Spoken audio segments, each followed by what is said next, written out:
오늘 우리에게 주시는 하나님의 말씀은 요한복음 6장 53절로 58절까지의 말씀입니다. 요한복음 6장 53절로 58절까지의 말씀입니다. 저와 여러분이 한 절씩 교독하도록 하겠습니다. 예수께서 이르시되 내가 진실로 진실로 너희에게 이르노니 인자의 살을 먹지 아니하고 인자의 피를 마시지 아니하면 너희 속에 생명이 없느니라. 내 살을 먹고 내 피를 마시는 자는 영생을 가졌고 마지막 날에 내가 그를 다시 살리리니 내 살은 참된 양식이요 내 피는 참된 음료로다. 내 살을 먹고 내 피를 마시는 자는 내 안에 거하고 나도 그의 안에 거하나니 살아계신 아버지께서 나를 보내심에 내가 아버지로 말미암아 사는 것 같이 나를 먹는 그 사람도 나로 말미암아 살리라.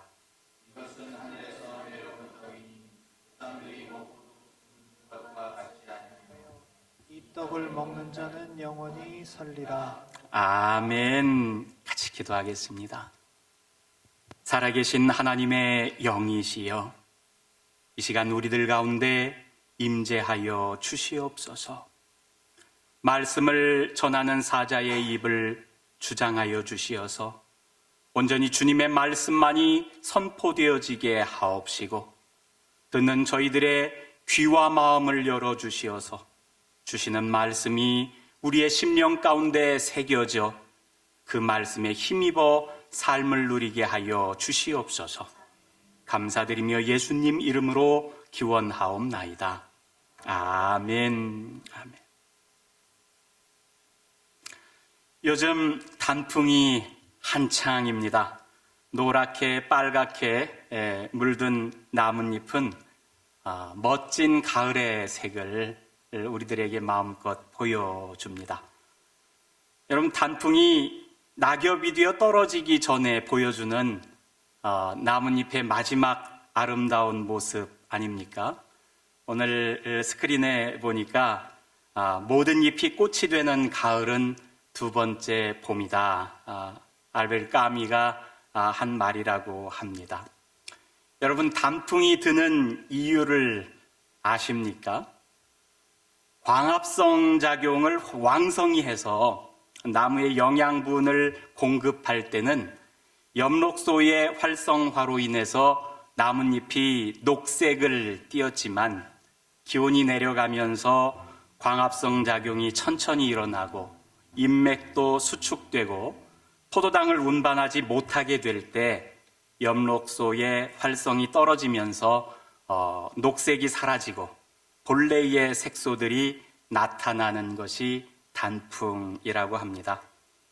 여름철 왕성한 시기에 광합성이라는 제 할 일을 충분히 수행한 녹색의 엽록소가 쇠퇴해가는 과정이 곧 단풍이 드는 것이고 그리고 이후에 낙엽이 돼서 떨어지는 것이지요.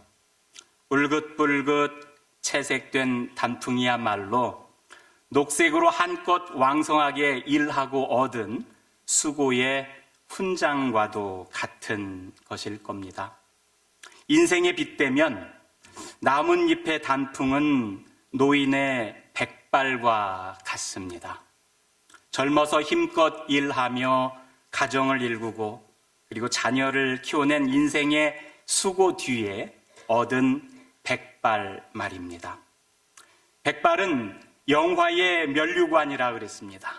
공의로운 길에서 얻으리라, 우리 잠언 16장에 있는 말씀이지요.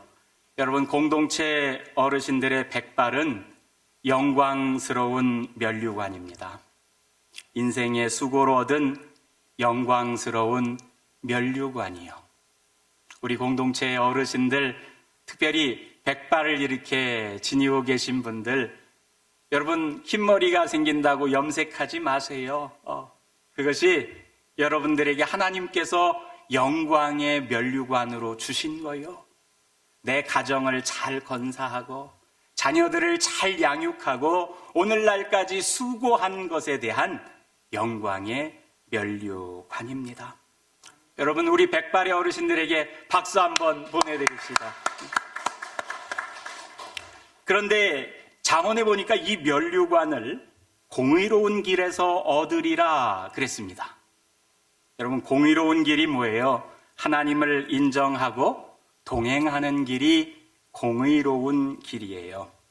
혈기왕성했던 젊은 시절은 제 힘으로 인생을 사는 것 같아요. 그래서 자기 힘으로 인생을 내 능력으로 사는 것처럼 젊었을 때는 그리 살지만, 여러분, 그런 젊은 인생들에게 하나님의 말씀을 묵상할 시간이 어디 있어요? 그저 인생의 경주에만 급급하지 않습니까? 그런데 산전수전 다 겪고 인생이 제 힘으로만 사라지는 것이 아님을 알만한 연륜이 쌓여져 갈 때, 그때가 되면 하나님을 인정할 수 있게 돼요.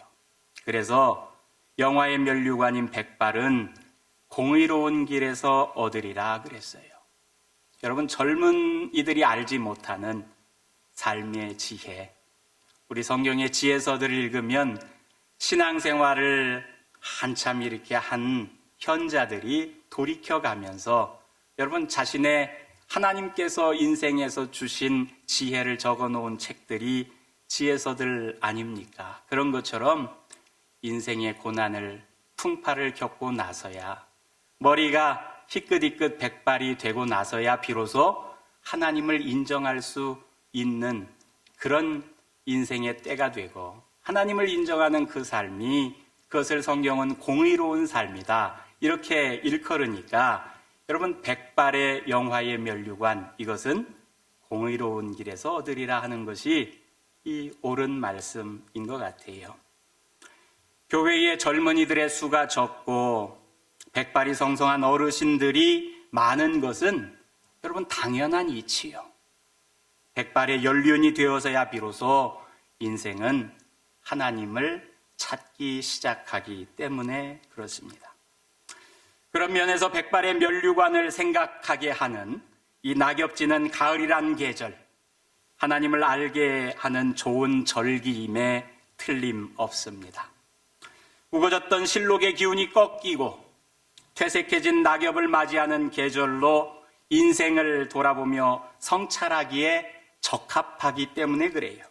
또 봄, 여름의 무성한 생명의 기운으로 곡식과 과수마다 열매를 맺으면 한 해의 양식이 될 가을 거지로 그 결실을 얻고 나누는 기쁨과 감사를 알게 하는 절기이기 때문에 그렇습니다.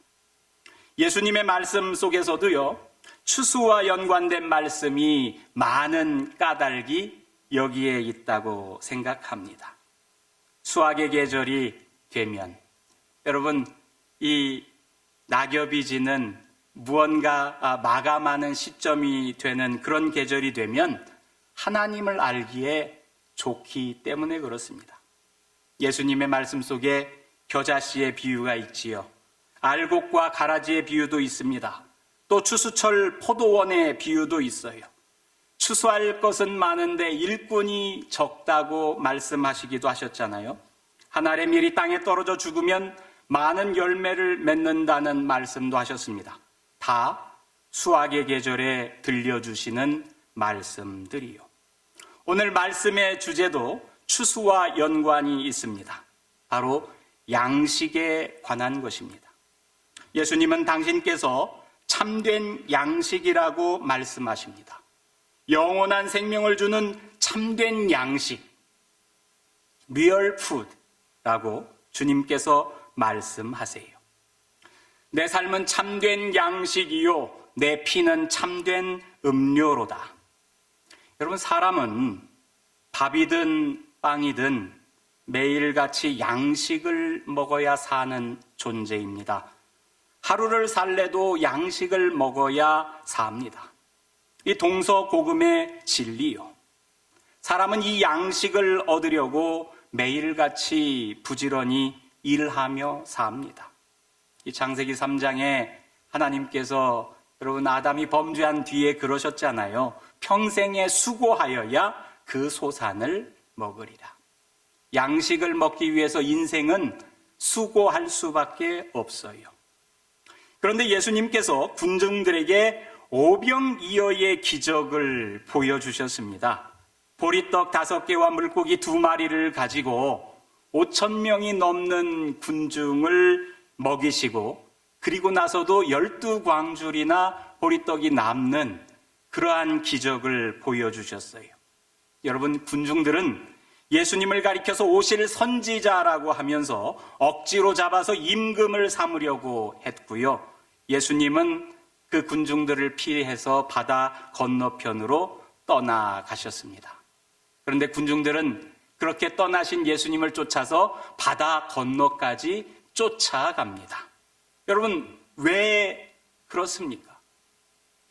평생 수고하여야 양식을 얻을 텐데, 근데 저 예수님만 따라다니면 오병이어와 같은 기적들을 일으키시면서 자기들을 먹여 살릴 수 있는 분이라고 생각했기 때문에, 저 옛날 엘리사 선지자가 먹을 것이 없을 때 보리떡으로, 얼마 되지 않는 보리떡으로 100명이 넘는 그의 제자들을 먹였던 그런 기적처럼, 아니, 선지자가 우리 가운데 오셨군요. 엘리사보다 더 큰 능력을 지니신 분. 이분은 보리떡 5개, 물고기 2마리로 5,000명을 먹이고도 남기셨으니까 말이죠. 더 이상 수고하지 않아도 이분만 임금으로 세우면, 우리에게 수고할 필요 없이 양식을 얻을 수 있겠구나 싶어서 군중들이 바다 건너편까지 예수님을 쫓아갑니다. 예수님께서 그들을 향해서 말씀하십니다. 너희가 나를 찾는 것은 표적을 본 까닭이 아니요 떡을 먹고 배부른 까닭이로다. 썩을 양식을 위하여 일하지 말고 영생하도록 있는 양식을 위하여 하라. 이 양식은 인자가 너희에게 주리라. 여러분, 양식을 얻으려고 일하는 사람들에게 영생하도록 있는 양식을 위해서 일하래요. 썩어 없어질 양식을 위해서 일하는 것이 아니라 영생하도록 있는 양식을 위해서 일하래요. 사람들이 구하는 양식은 결국에는 썩어 없어질 양식이라는 거죠. 그 양식을 아무리 먹어도 이 땅에서는 모든 인생이 결국 죽고 맙니다. 먹어도 죽을 수밖에 없는 양식, 썩어 없어질 양식인 거죠. 여러분, 양식에는 하루를 살기 위해서 먹어야 하는 양식이 있고, 예수님이 말씀하신 것처럼 영원히 살기 위해 먹어야 하는 양식도 있습니다. 영원히 살기 위해 먹는 양식, 바로 예수님께서는 그것을 가리켜 참된 양식이다, 생명의 떡이다, 그렇게 말씀하십니다. 예수님께서 이르셨죠. 나는 생명의 떡이니 내게 오는 자는 결코 줄이지 아니할 터이요 나를 믿는 자는 영원히 목마르지 아니하리라. 여러분, 예수 그리스도께서 저와 여러분에게 생명의 떡으로 오신 분입니다. 우리는 떡이라고 이렇게 번역된 성경을 보지만 영어로는 bread of life죠. 생명의 빵이요. 근데 빵이나 떡이 우리의 일상과는 조금 떨어져 있는 것 같아요. 한국인의 정서로는 밥이라고 해야지 더 가슴에 와닿을 것 같습니다. 예수님이 우리에게 밥으로 오셨다는 거예요. 밥으로 오신 하나님, 우리에게 밥으로 오신 분. 여러분, 우리가 밥이다 그러면 조금 부정적인 뉘앙스로 이렇게 사용할 때가 많습니다. 내가 누군가의 밥이 된다. 야, 내가 네 밥이냐? 여러분, 그렇게 우리가 밥이라는 용어를 쓸 때가 있잖아요. 내가 마치 누군가의 호구가 되어가지고 말이죠. 다른 사람들에게 그냥 이용만 당하는 그런 삶을 살아갈 때 우리가 내가 네 밥인 줄 아냐? 그러면서 사람들이 그 말을 별로 탐탁히 여기지 않으면서 사용을 합니다. 그런데 예수님께서는 당신 자신을 가리켜서 내가 너희들에게 밥이 되려고 왔어. 너희들에게 생명을 주는 떡이 되기 위해서 왔어. 그렇게 말씀하시는 거지요. 예수님께서 밥으로 오셨다. 여러분, 그때 밥이라는 게 뭡니까? 남의 뱃속에 들어가서 자신은 죽으면서 자신을 먹는 사람은 살리는 것이 밥 아닙니까? 여러분, 오늘 아침에도 다들 식사하고 오셨을 거예요. 밥의 입장에서 보면 여러분들 입안에서 진 이겨지고 입안에 들어가서 사라지고 없어지고 자신은 죽어지지만 자신이 죽는 대신 그 밥을 먹은 여러분들에게는 생명의 기운을 전해주는 것이 밥 아닙니까? 예수님께서는 당신이 그와 같은 삶을 누리기 위해서 우리들 가운데 오셨다고 말씀하시는 거예요. 자신은 죽어지고 다른 생명을 살리는 것, 그것이 떡이고 빵이고 밥이요. 실제 예수님께서 태어난 도시를 여러분 우리가 베들레헴이라고 이렇게 불러요. 베들레헴이 벳이 우리가 아는 말처럼 집이라는 말이지요. 레헴이라는 말이 떡이라는 말이에요. 베들레헴, 예수님의 고향 그곳이 도시의 이름이 떡집이요. 예수님께서 태어난 곳도 떡집이요. 또 태어나서 처음 누인 곳도 말구유요. 여러분, 말구유가 뭐예요? 말 밥그릇 아닙니까? 당신께서 우리에게 참된 양식으로 오셨어. 그렇게 말씀하신 것이 부합되도록 어쩌면 그분의 탄생의 이야기조차도 떡집에서 태어나고 그리고 태어나서 누인 곳도 밥그릇 가운데 누인 인생으로 이 땅 가운데 오셨어요. 예수님은 당신을 타인을 살리기 위한 존재로 밥으로 빵으로 떡으로 자신을 표현하셨습니다. 그것도 썩을 양식이 아니라 영생을 주는 참된 양식이라고, 리얼 푸드라고, 트루 푸드라고 당신을 그렇게 말씀하고 계세요. 여러분, 참된 양식을 영어로 보니까 영어로 번역된 것 가운데 NIV 성경 같은 것은 리얼 푸드라고 이렇게 번역을 했어요. 아, 진짜 양식이야, 이런 뜻이지요. 근데 대부분의 영어 성경은 true food 이렇게 옮겨놨어요. 아, 이 true, 참된, 진짜, 진실된 그런 양식이야. 또 food indeed, 그야말로 정말로 이것은 양식이야, 이런 말로 번역된 성경도 있어요. 여러분, 예수님이 당신 스스로를 가리켜 참된 양식이라고, 리얼 푸드요, 트루 푸드라고 하셨는데, 최근에 미국 전역의 대도시마다 선풍적인 인기를 가져온 식당 이름이 하나 있어요. 바로 트루 푸드 키친이에요. 시카고에도 있어요. 여러분들 가운데서 가보신 분이 계실런지 몰라요. 근데 그 식당의 모토가 되는 문구가 있습니다. It's food that feeds your cravings, supports your health, and nourishes your soul, all in one bite. 이렇게 써 있어요.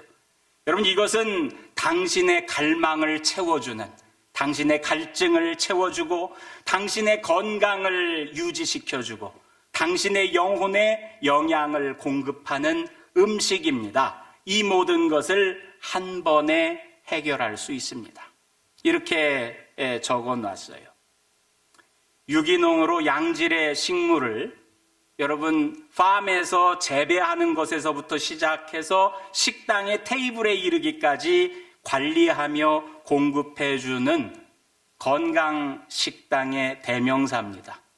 트루 푸드 키친이에요. 여러분, 식당의 이름을 트루 푸드 키친이라고 한 것을 탓할 생각은 없습니다. 그러나 착각하지는 맙시다. 참된 양식은 몸과 영혼에 좋아 보이는 양실의 음식 재료가 소용되어진 그런 음식이 아니에요. 참된 양식, 리얼 푸드, 트루 푸드라는 말은 예수님께서 우리에게 영원한 생명을 주시기 위해 당신의 몸이 십자가에서 빵처럼 찢겨지고 포도주처럼 피를 흘려주신 것을 은유적으로 표현한 믿음의 선물입니다. 예수님은 자신의 살이 영원한 생명을 주는 참된 양식이고 자신의 피가 참된 음료라고 말씀하십니다. 밥이 우리에게 양분을 공급해 주기 위해 몸속에 들어와 죽어지는 것처럼 예수님도 우리에게 영원한 생명의 양분 되기 위해 죽으셨죠. 나와 여러분들에게 생명을 주기 위해 당신의 생명을 버리신 그 예수님, 여러분, 예수님 짊어지신 십자가는 당신을 우리를 위해 버리신 그 버림의 절정이고 이 절정을 통해서 우리에게 영생의 기적을 이루어 주신 것 아닙니까? 오늘 우리가 읽은 성경 말씀입니다. 예수께서 이르시되 내가 진실로 진실로 너희에게 이르노니 인자의 살을 먹지 아니하고 인자의 피를 마시지 아니하면 너희 속에 생명이 없느니라. 내 살을 먹고 내 피를 마시는 자는 영생을 가졌고 마지막 날에 내가 그를 다시 살리리라. 내 살은 참된 양식이요 내 피는 참된 음료로다. 예수 그리스도를 먹고 마셔야 합니다. 그래야 영원히 삽니다. 여러분, 예수님의 살과 피를 먹는다는 것이 여러분에게는 어떤 의미입니까? 가톨릭 교회는 이것을 성체와 성혈을 모시는 성찬식으로 이해합니다.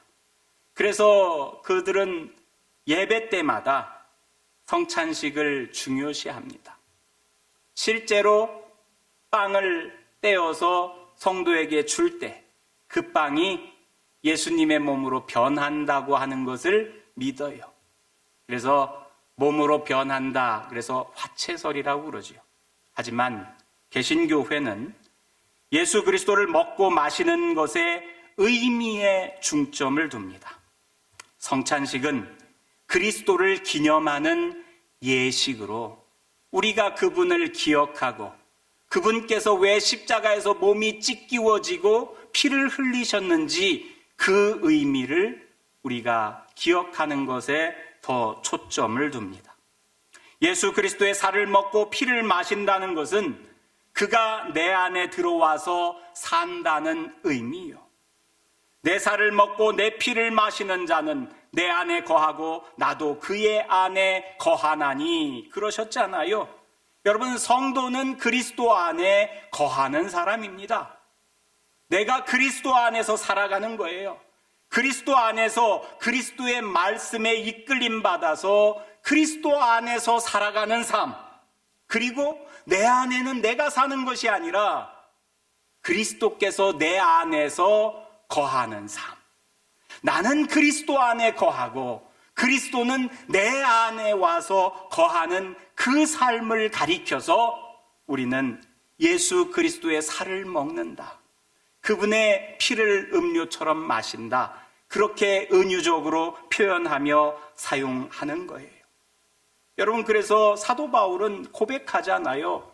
그런즉 이제 내가 사는 것이 아니라 내 안에 예수 그리스도께서 사는 것이다. 여러분, 이것이 그리스도를 먹는다고 표현하는 것의 참된 의미입니다. 내 안에 못난 내 자아가 사는 것이 아니라 그리스도의 영이, 하나님의 영이 내 안에 들어와서 내가 그분을 음식처럼 대하고 취할 때 그분께서 내 안에서 사는, 그리고 나는 그분의 인도함 가운데서 사는 그 삶을 가리키는 말이지요. 또 예수님께서 이렇게 말씀하십니다. 내가 아버지로 말미암아 사는 것 같이 나를 먹는 그 사람도 나로 말미암아 살리라. 예수님은 아버지 하나님으로 말미암아 사신 분이고 우리는 예수 그리스도로 말미암아 살아가는 존재예요. 여러분, 예수님께서 수가성 여인을 만나서 그와 더불어서 이렇게 이야기를 나눌 때 나중에 제자들이 돌아와서 구해온 음식을 주님께 드리자 주님께서 음식에 관심이 없어요. 그러자 제자들이 스승께서 뭐 음식을 잡수셨나 보다 그렇게 이야기하잖아요. 그때 주님께서 내 양식이 무엇인지에 대해서 이야기를 해주신 말씀이 있어요. 내 양식은 나를 보내신 이의 뜻을 행하며 그의 일을 온전히 이루는 이것이니라. 여러분, 하나님의 뜻을 행하고 하나님의 일을 온전히 이루는 것이 예수님의 양식이래요. 그러면 그분께는 하나님의 일을 행하는 것이 그분의 양식이라면 그분을 믿고 그분을 내 구주라고 고백하는 우리들에게 있어서 양식은 무엇이 되겠어요? 예수 그리스도께서 당신을 가리켜서 내가 참된 양식이다 그랬는데 예수 그리스도가 참된 양식이라고 믿고 고백하는 우리들에게 그 양식의 의미가 뭐예요? 예수님이 하나님의 일을 하는 것이 그분의 양식인 것처럼 우리도 예수 그리스도께서 하신 일을 오늘날 이어가는 것이 우리의 양식이 되는 줄 믿습니다. 여러분, 우리의 양식은 예수 그리스도요, 그분이 참된 양식이요 참된 음료입니다. 그리스도의 뜻을 행하며 그분의 일을 오늘 이 시대에 이어가면서 온전하게 이루는 것, 그분께서 핏값으로 사신 교회를 일구어내는 것, 교회 안에서 오늘날 그분의 일을 계속해서 이어가는 것, 그것이 저와 여러분들에게 참된 양식의 의미인 줄로 압니다. 요한 사도는 그가 쓴 서신서에서 이렇게 이야기합니다. 그가 우리를 위하여 목숨을 버리셨으니 우리가 이로써 사랑을 알고 우리도 형제들을 위하여 목숨을 버리는 것이 마땅하니라. 여러분, 예수님은 우리를 위해서 목숨을 버리려 우리 가운데 오셨어요. 그분을 믿는 우리는 그분이 목숨을 버린 것처럼 우리도 형제들을 위하여 목숨을 버리는 것이 마땅하다 하고서 요한 사도가 서신서 가운데 써서 오늘날 우리들에게 남겨주어요. 여러분, 예수 그리스도를 먹고 마시는 자마다 이제 그 생명의 기운을 가지고 다른 이들에게 생명을 나누어 줄 수 있길 바랍니다. 내가 예수 그리스도를 취하는 것에 그치는 것이 아니라 예수 그리스도가 우리에게 와서 죽으셨듯이 우리도 다른 누군가에게 나아가 죽어지는 인생 되어서 생명을 살리는 그 귀한 일들을 공동체 여러분 모두가 일궈낼 수 있기를 주님의 이름으로 축원합니다. 하나님 감사합니다. 우리도 다른 이들의 양식으로 우리에게 오신 그리스도를 나누는 인생 되길 원합니다.